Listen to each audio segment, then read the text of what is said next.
열왕기상 13장. 그 후에 이런 일이 있었다.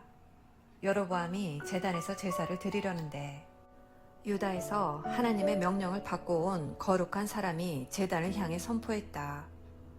이것은 하나님의 명령이었다. 제단아, 제단아, 하나님의 메시지다. 다윗 집안에 요시아라는 아들이 태어날 것이다. 그가 너의 위에 제사 드리고 있는 산당 제사장들을 너의 위에서 제물로 바칠 것이다. 사람의 뼈가 너의 위에서 불타오를 것이다. 동시에 그는 표징을 공포했다. 이것은 하나님께서 주시는 증거다. 제단이 산산조각으로 갈라져 거룩한 제물이 땅에 쏟아질 것이다. 왕은 거룩한 사람이 베델 제단을 향해 외치는 메시지를 듣고 그를 잡으려고 팔을 뻗으며 소리쳤다. 저자를 잡아라. 그러자 왕의 팔이 마비되어 쓸 수 없게 되었다. 동시에 제단이 갈라지면서 거룩한 제물이 모두 땅에 쏟아졌다. 거룩한 사람이 하나님의 명령을 받아 공표했던 표징이 그대로 이루어졌다.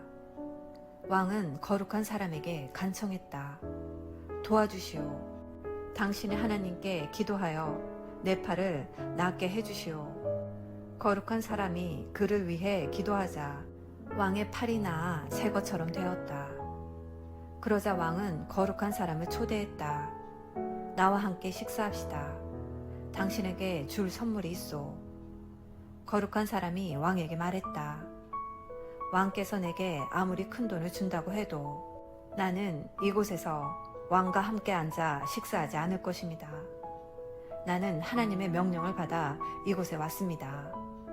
그분께서 명령하시기를 빵 한 조각도 먹지 말고 물 한 모금도 마시지 말고 너가 왔던 길로 돌아가지도 말라고 하셨습니다. 그러고서 그는 베델로 올 때 걸어왔던 길이 아닌 다른 길로 떠났다. 베델에 한 늙은 예언자가 살고 있었다. 그의 아들들이 와서 그날 거룩한 사람이 베델에서 한 일을 아버지에게 이야기하며 거기서 일어난 모든 일과 거룩한 사람이 왕에게 한 말을 전했다. 아버지가 말했다. 그 사람이 어느 쪽으로 갔느냐? 아들들은 유다에서 온 거룩한 사람이 간 길을 가리켜 보였다. 그가 아들들에게 말했다. 내 나귀에 안장을 얹어다오. 그들이 안장을 얹자 그는 나귀를 타고 거룩한 사람을 쫓아갔다. 그는 상수리 나무 아래 앉아있는 거룩한 사람을 만났다. 노인이 그에게 물었다.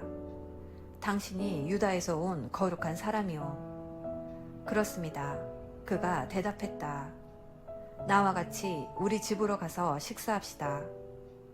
죄송하지만 그럴 수 없습니다. 거룩한 사람이 말했다. 나는 어르신과 함께 돌아갈 수도 없고 이 땅에서 어르신과 함께 먹을 수도 없습니다.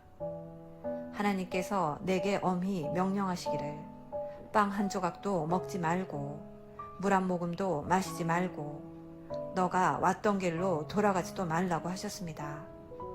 그러자 노인이 말했다. 나도 당신처럼 예언자요. 천사가 내게 와서 그 사람을 너희 집으로 데리고 가서 식사를 잘 차려 주어라 하고 하나님의 메시지를 전해 주었소. 하지만 노인은 거짓말을 하고 있었다. 거룩한 사람은 그와 함께 집으로 가서 식사를 했다. 그들이 함께 식탁에 앉아 있는데 거룩한 사람을 데려온 예언자에게 하나님의 말씀이 임했다. 그는 유다에서 온 거룩한 사람의 잘못을 지적했다. 당신에게 주는 하나님의 말씀이요.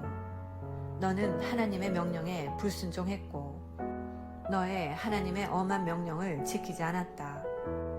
너는 하나님이 빵 한 조각도 먹지 말고 물 한 모금도 마시지 말라고 한 바로 그곳에 앉아 음식을 배불리 먹었다. 그러니 너는 길에서 죽을 것이고 너의 조상의 묘에 묻히지 못할 것이다.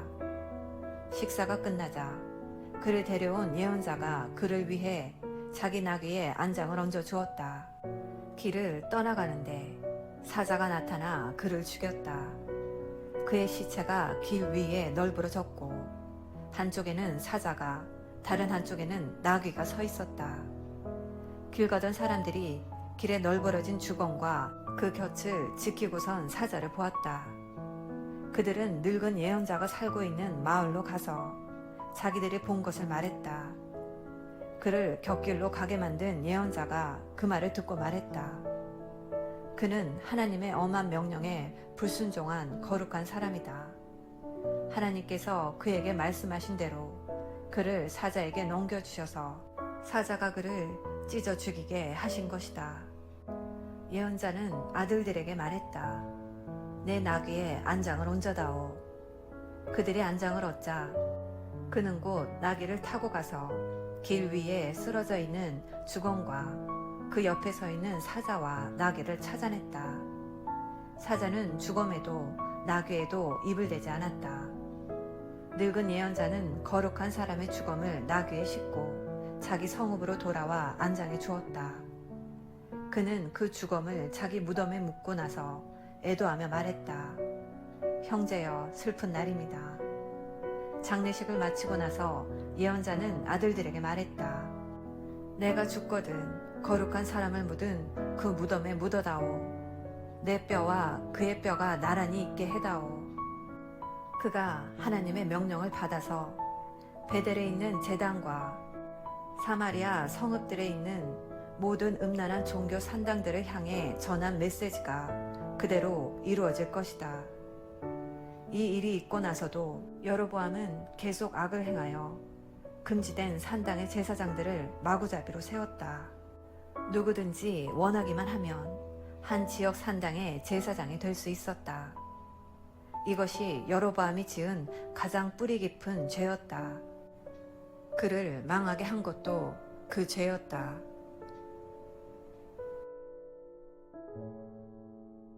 아멘.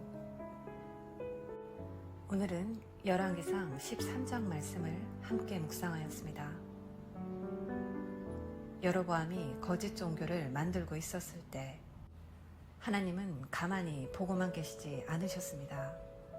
하나님은 그때에 한 선지자를 일으켜 그에게 말씀을 주시고 유다에서 베델로 가라고 하셨습니다. 이것은 여로보암을 위하여 돌이킬 수 있는 기회를 주시는 것이었습니다. 하지만 슬프게도 그 은혜의 기회는 거절되었습니다. 여로보암이 해야 했던 것은 하나님 앞에 진실로 회개하는 것이었습니다. 그러나 그는 회개하는 대신 선지자를 궁으로 데리고 가서 그에게 상을 베풀 생각을 합니다. 선지자는 베델에서 아무것도 마시지 말고 먹지도 말고 아무것도 받지 말라는 명령을 받은 바 있었기 때문에 그는 순종하여 자기 길을 떠났습니다. 이 명령은 하나님께서 우상 숭배자들을 어떻게 여기시는가를 보여줍니다. 결국 여로보암은 하나님이 베푸신 은혜의 기회를 저버립니다. 이 일 후에도 그는 그 악한 길에서 떠나지 않고 계속해서 누구든지 원하기만 하면 제사장으로 삼아 우상 숭배를 계속함으로써 여로보암 가문의 죄를 형성하여 후대까지 악한 영향을 받아 멸망하도록 이끌게 됩니다. 오늘 본문을 묵상하며 하나님 아버지께서 나에게 베푸시는 은혜의 기회를 알아차려서 넘어져도 다시 회복되는 삶이 되도록 은혜를 구하며 늘 하나님의 말씀에 믿음으로 온전한 순종을 드리고 말씀 앞에 회개하는 복된 자녀 되시기를 예수님의 이름으로 기도합니다. 사랑의 엄마.